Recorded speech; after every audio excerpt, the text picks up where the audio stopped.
Do you guys remember when things were actually scary? Like this! Or this! Probably didn't scare you, right? Unless you're a little baby. But us horror fans, we were all babies at some point. Not just literally, but temperamentally. You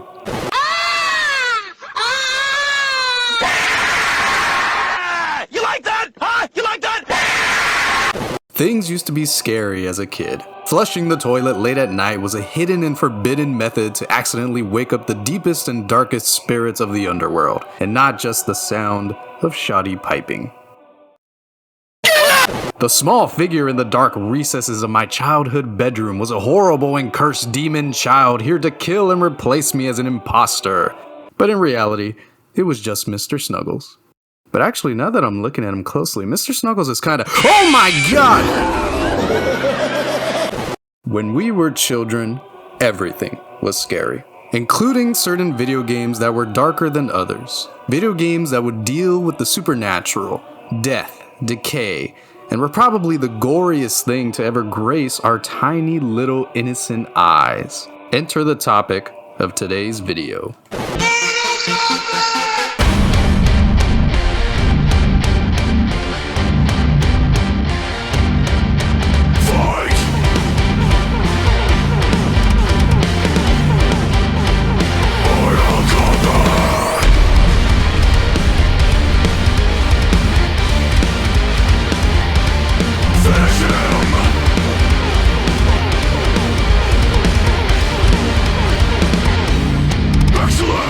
Alright, listen. I know what you're thinking. Mortal Kombat isn't a horror game, you cretin, mongoloid. And I mean, you know what? I think I got away with claiming that Fallout 1 is a horror game. But Mortal Kombat, bit of a stretch. I mean, what makes something horror? I don't know, I'm an idiot with no original thought. So let's just ask Wikipedia what the subjective categorization is. Horror is a genre of speculative fiction that is intended to disturb, frighten, or scare. Well, okay, you got me there. Mortal Kombat isn't intended to be disturbing. On Capitol Hill, the focus was on video games. Under pressure from an angry Congress and angrier parents, game makers offered a new rating system. One of the most vicious games is called Mortal Kombat. The objective is to finish off your opponent violently.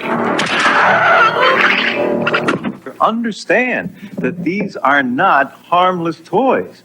Oh, well, that's just one thing that makes horror. Well, Mortal Kombat doesn't try to frighten you in any way. Oh, God, how many jump scares are we going to be subjected to? I know it's spooky season, but damn, I've got a pacemaker, man. Don't do that shit, man. I've got a heart condition, dude. No, dude, seriously, I have a pacemaker. Like, I don't mind the joke, but just like not with the heart stuff. Don't mess with the heart stuff. Okay, well, that's 2 out of 3. Mortal Kombat isn't trying to be scary. Well, I don't know about you, but as a little snot-nosed kid, Mortal Kombat was pretty scary.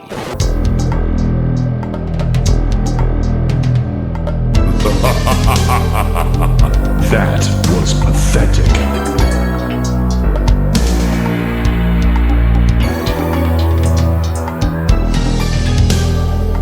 Mortal Kombat isn't a horror game the same way that taking a ride to the liquor store with divorced Uncle Jim isn't a horror game, but they're both pretty darn spoopy. So let me show you why on this cold and rainy Spooktober night as we explore the horror of classic Mortal Kombat with your hosts, Ram and the Lamb. Here it is! Mortal Kombat 2! More characters! 3 times more images! More secret moves! More battlegrounds! More hidden surprises!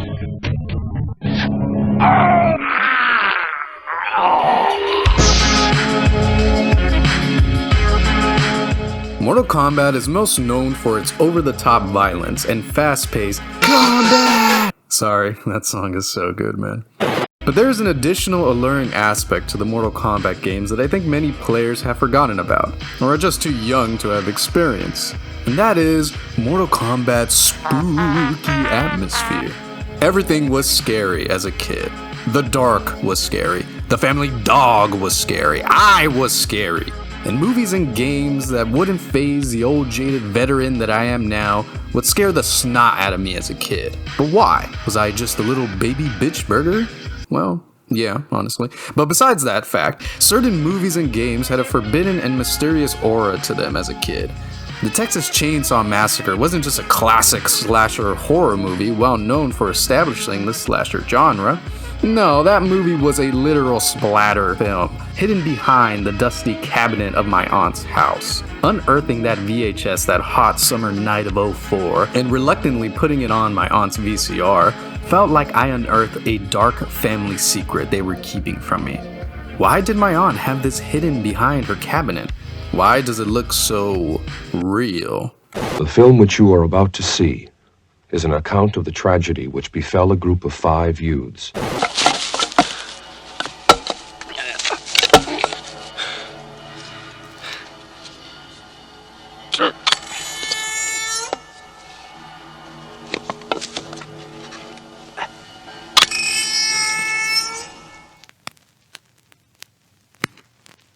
Needless to say, I never put on another old and dusty hidden VHS I found at one of my relatives' house. Thank God for that. We'll make it hot in a minute. Don't worry about that. Let's get into it, huh? Well, there's always so much preamble. Back in my days, we kids didn't have easy access to the internet. We scraped on knees, touched grass, and were hopelessly gullible. Horror movies were mysterious and forbidden enough, but video games had an extra layer to the mystery. Despite the horrifying and realistic nature of horror movies, adults knew about them. They watched and partook in their horrors. As a kid, this gave me a level of security. While my aunt clearly watched this cursed VHS with real murders on them, and she was fine, but she has no clue what this is.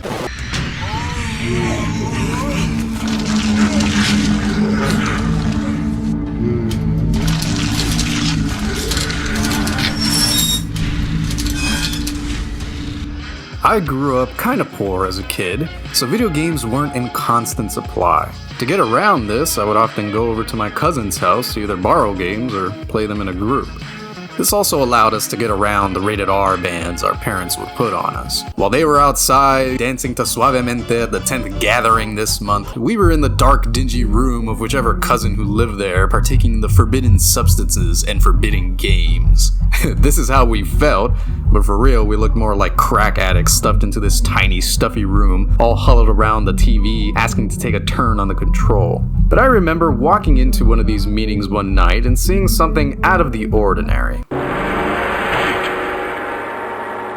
Damn, this game looks cool. It looks more real than other games I've played, but at the same time, it looks more fake. But the combat looks really brutal and grounded. Let me keep watching. The round grows to a close. My cousin Chancho just won, but the round hasn't ended. What? What's going on? And before I can even process what's happening, Chancho was over here frantically pressing forbidden signs on the controller like a sorcerer. And then... Sub-Zero wins flawless victory. Yeah, I had seen plenty of violence and gore before in games like Call of Duty, no, not those, more like this, as well as Doom and other games. But this was different. There was a dark and gritty presentation to this gore that I hadn't experienced yet. And remember, I was a little dumb baby ignorant kid with no access to the internet. I didn't know there was goofy shenanigans in these games. To me, in that moment, I was thoroughly spooked by Mortal Kombat. But it wasn't just the gore.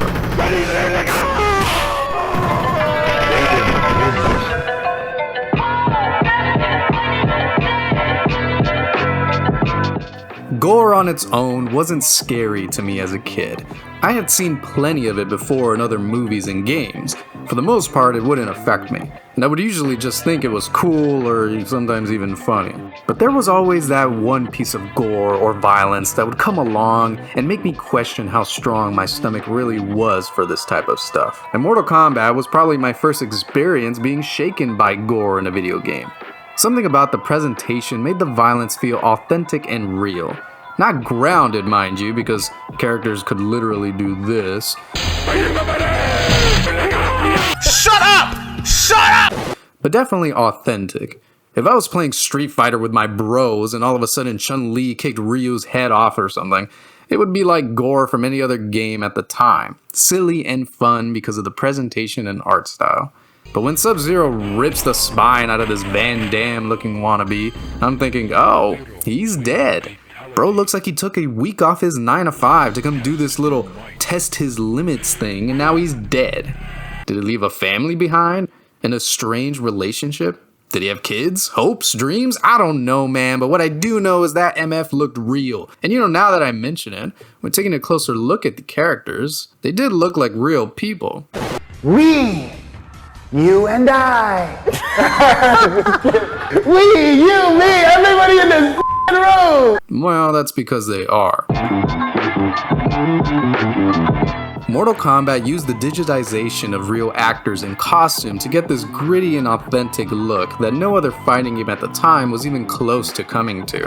In Mortal Kombat, you could feel every kick and punch landing with the enhanced feedback such as screen shaking and blood effects. Every scream of pain felt genuine, and especially the screams of death. Kano wins. The use of real people really heightened the visceral horror that was being portrayed in the gore. There's a classic stage in Mortal Kombat that has appeared in nearly every one of the games, known as the Pit. Jump in the pit! But my favorite iteration of this stage has to be from the first game. Like I said, us snot-guzzling brats didn't know anything about this game until we accidentally discovered it or were told by word of mouth. So you can imagine our surprise when attempting to find new fatalities after the end of a close and sweaty match, to then be met by this. Scorpion. Flawless victory. Damn, man, that is a picture of a real decapitated head, my gullible child brain thought. Fatality. But no, seriously, this guy's face in particular freaked me out. I used to hate how all the decapitated heads were all staring at you like they're trying to warn you of your fate. I used to genuinely think their souls were trapped in the game. But can you blame me when some of the music in the game sounds like I'm walking in on a seance or something?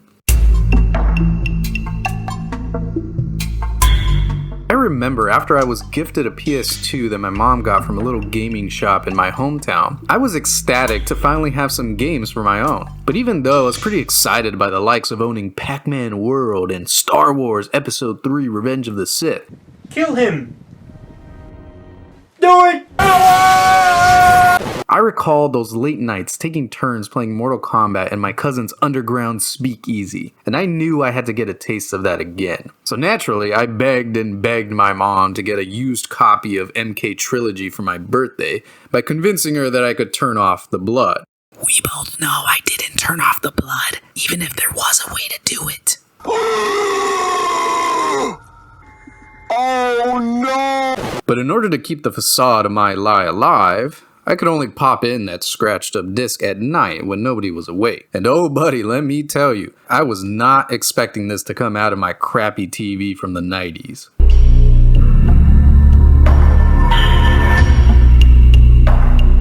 Now that's spooky. It's spooky. But what's even spookier is that sometimes the main menu would kind of freeze, but this eerie and foreboding music would still keep playing. And for the life of me, I can't find any footage of this, but I swear that in the main menu, Shao Kahn would do this creepy, evil laugh randomly when idling too long. It felt like this disembodied evil voice was taunting me for being stuck on this screen. And at the time, I didn't know the laugh was Shao Kahn, so I used to think this game was haunted and cursed, and whoever was laughing was gonna crawl out of my screen the Ring style.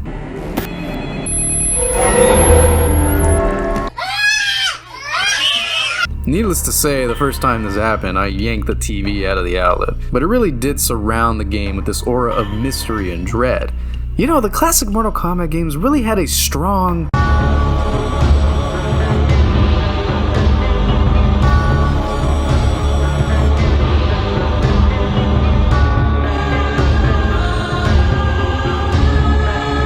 If you you would ask me to name one singular aspect about games that makes me enjoy them more than any other media, I would say atmosphere. Your game design can be on par or even surpass the greats in the medium.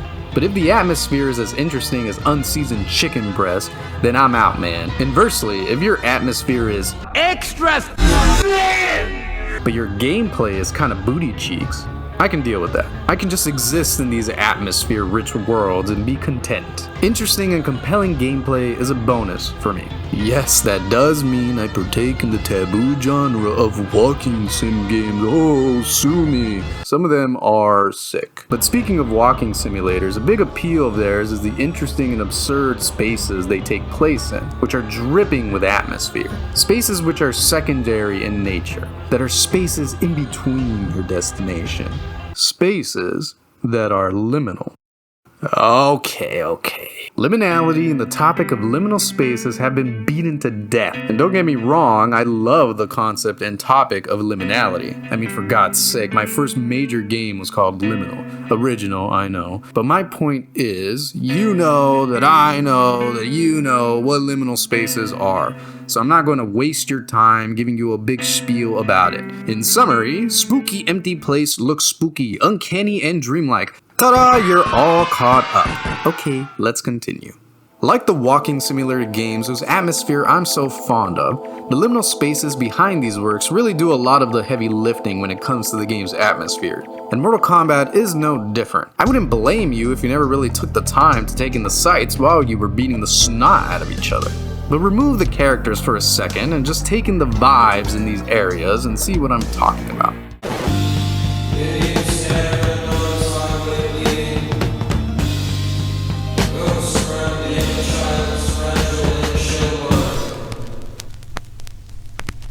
These stages were spoopy, and some of them were pretty damn liminal too. Much like the use of digitization for the real actors, many practical props were also digitized into the game to give it a more authentic look, which while not being quite photoreal, really gives an uncanny amount of depth to these abstract backgrounds. The combinations of these sort of realistic looking characters with the bizarre and dark fantasy backgrounds really emphasizes the uncanny atmosphere all these classic games had. One stage in particular that I really love is the Living Forest stage. Talk about uncanny. I mean, look at these things. They remind me of the evil trees from Snow White and Evil Dead. There's something about the realistic faces, which I think are real images superimposed onto the trees, or maybe even clay props that were scanned in. But either way, they are unsettling. I love how they don't even look at the characters in the actual game world, but rather they directly stare at you, the player, for the entire match. Almost like they're breaking the fourth wall to stare into your soul. Again, these games were haunted. Fatality. Another classic stage that I adore is the Deadpool. No, not that one. This stage kind of hazed me a little bit because I remember it being much more brutal as a kid. Instead of empty hooks swinging in the background, I vividly remember there being bodies strung up on those hooks and periodically dipped into the acid. And I'm not the only one who thought of this, because by the time MK9 came out, my schizophrenic hallucination became a reality. A narrow concrete walkway transverses a reservoir of acidic green waste, refuse of past creations from Shang Tsung's flesh pits. But I also remember seeing these stains on the walls from the acid and imagining the poor bastards who were thrown in there, desperately trying to claw out on the far wall, thus leaving the wall stained by their meaningless attempts at survival. It would also get me thinking what the point of a room like this was in the Mortal Kombat world. I used to think that given the amount of fighting everyone in this world seems to do, there must be an abundance of dead or even defeated warriors. A mass grave doesn't seem practical with this much supply. An acid lake seems a bit more pragmatic. Do they dump the bodies of dead warriors here? Is this what happens to the warriors who are defeated but are spared a fatality at the end of a fight?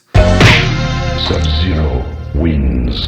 All pretty disturbing theories that I had as a little 5-year-old kid. Yeah, it's no wonder I ended up like this. But seriously, given the mystique and mystery the game's atmosphere and art emphasize, it did also create a mystery surrounding the world itself. At this point in the series' lifespan, there's hardly any mystery left. Everything has been explained and even over-explained to high hell at this point. But those old games really only gave you the bare minimum when it came to the world.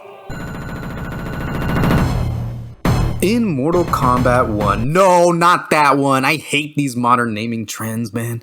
You're one of 7 warriors coming to fight in this tournament not for a trophy, riches, and women, or whatever guys killed each other for back then, but rather you're fighting for the right to exist. Who exactly is threatening your people's existence? Who knows, man. It can't be this weird old guy who chills on his chair and watches your fights. Maybe it's the weird disembodied voice that seems to have a sadistic enjoyment in our torture. Come here! Excellent. Scorpion wins. Who knows? But at first, you're watching fairly normal dudes, and I say normal pretty loosely here, beat the piss out of each other, blood, sweat, and tears splattering everywhere like the most epic 80s kung fu movies. Then you eventually have to face the standing champion of the tournament. Maybe it'll be a really strong warrior, or maybe a wise but masterful kung fu master. Scorpion wins. Fatality. Oh, come on, Terry, lighten up. What are you screaming at? Oh. It's a demonic-looking beast that's basically just a different style of minotaur, included with his own labyrinth/lair filled with the bones of warriors who were unfortunate enough to have gotten as far as you have. And he just ripped me in half. Wins. Nice. But seriously, when I was a kid, when me and my cousins would somehow get far enough to fight Goro, we would all be too scared to be the one playing, so we would play hot potato with the controller. But could you blame us? Goro had an otherworldly feeling to him that all great monsters do. And part of that was how the devs used claymation to digitize Goro into the game, which separated Goro from the rest of the game's cast, while also retaining the same grounded look with all the texture and detail afforded to a clay model. At this point in the series, Goro has been made the butt of many a joke. But again, when Mortal Kombat was still fresh and we knew nothing about it, this was basically a horror boss fight, and was honestly scarier to me than a lot of horror games I would play during that time in my childhood. And that was because of the atmosphere and presentation. But eventually, I found the courage to defeat Goro. Come here! Scorpion wins. I did it! I'm the Mortal Kombat champion! What the hell? What are you doing here, Gramps? Step aside, old man, and you may keep your life. I've killed all your challengers. I've defeated the great Goro. You are not worthy to kiss my feet. What are you gonna do, old man? Die on me?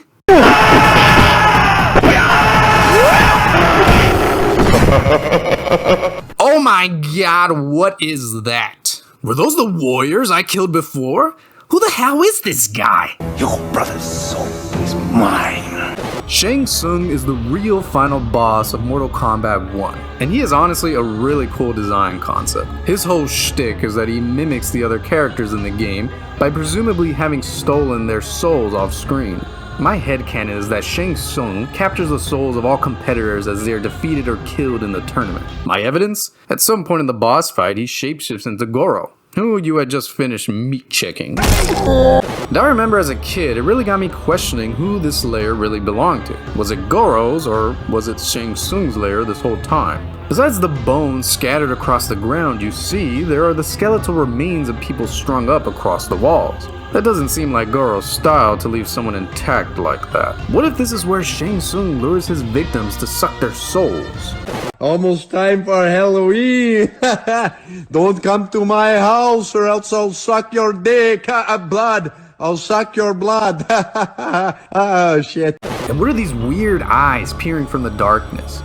Buzzard-type creatures waiting to feast on the flesh of the victims of Goro or Shang Tsung? Or perhaps they're the past victims of Shang Tsung's soul stealing, and they are spectating your fight in great interest to see if you will be the one to finally bring down this hellish sorcerer and set them free. I don't know, man. but the way the game got me thinking about this stuff was awesome. And this wasn't the only part of MK's world that got my schizo mind revving. In MK3, the once bare bones story takes a pretty interesting twist. Instead of being centered on a tournament to determine the fate of our existence, MK3 depicts an Earth invaded by the supernatural forces we got glimpses of in MK1, and fully got to revel in its abstraction in MK2. This invasion, which, let's be real, is basically hell on Earth from Doom 2, creates this really cool contrast between the abstract characteristics of Outworld and the attempt at depicting real urban places on Earth.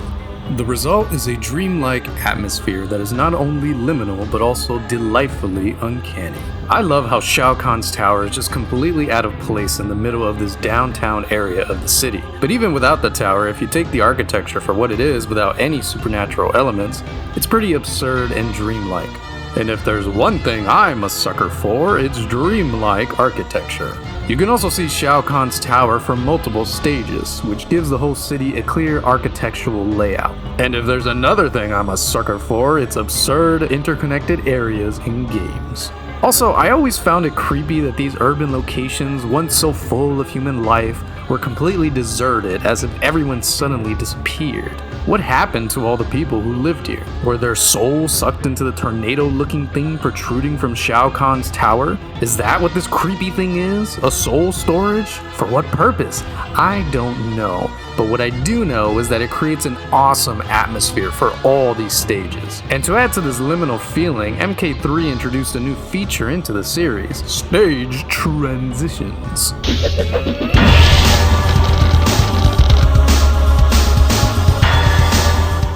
I remember as a kid, this feature was so elusive and difficult to trigger, it felt like it was completely random. Probably isn't, but I kind of liked the mystery of it. Because when I would trigger it, I would get these brief and rare glimpses into areas of the game that I've never seen before. It heightened the mystery of the world and made me want to go beyond the screen and just explore the empty city and all the weird supernatural places it held. But I guess I just want to play Yumi Miki at this point, but whatever. Another aspect of Mortal Kombat's horror is the reoccurring Krypt in the series. But honestly, I don't have much to say about the Krypt. By the time it was introduced into the series, I wasn't really scared of Mortal Kombat anymore. I mean, it's not just me, right? The switch to 3D made the game significantly less disturbing and spoopy. I mean, it doesn't help that they got more goofy over time, starting with MK2 and this malevolent spirit. My name's Dan Ford and I do sounds and music. And tell people. But even when they try to be dark and moody again, sometimes literally replicating old stages and storylines, it just didn't have the same level of impact. And it wasn't just because I was older. The uncanniness is lost in the 3D.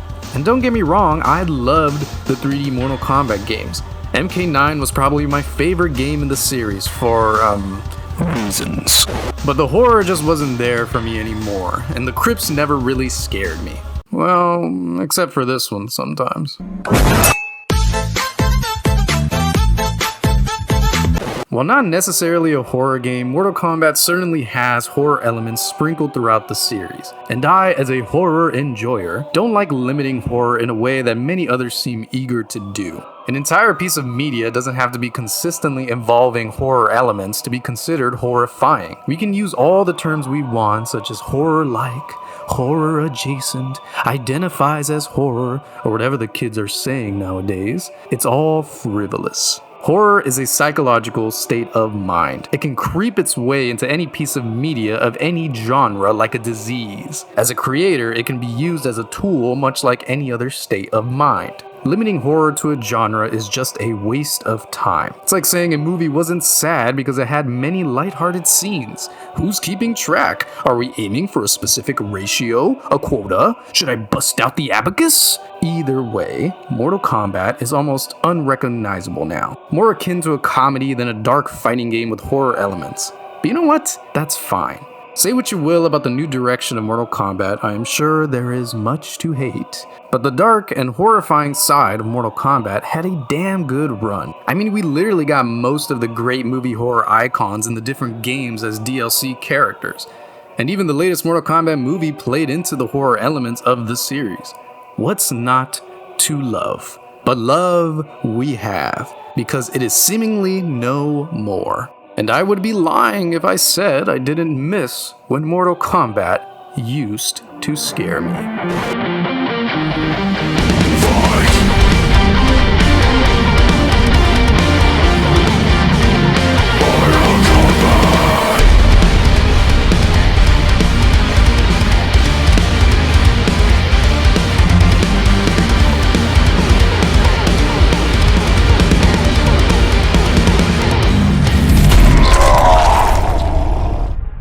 Thank you, dear viewer, for entertaining the ravings of a madman once again. I truly appreciate every single one of you lunatics who tune in. But before you go, my friend here has a gift for you. Aw, would you look at that? He thinks if you like this video, you'll also enjoy watching this one. You're not gonna leave him hanging, right? Mr. Sandman.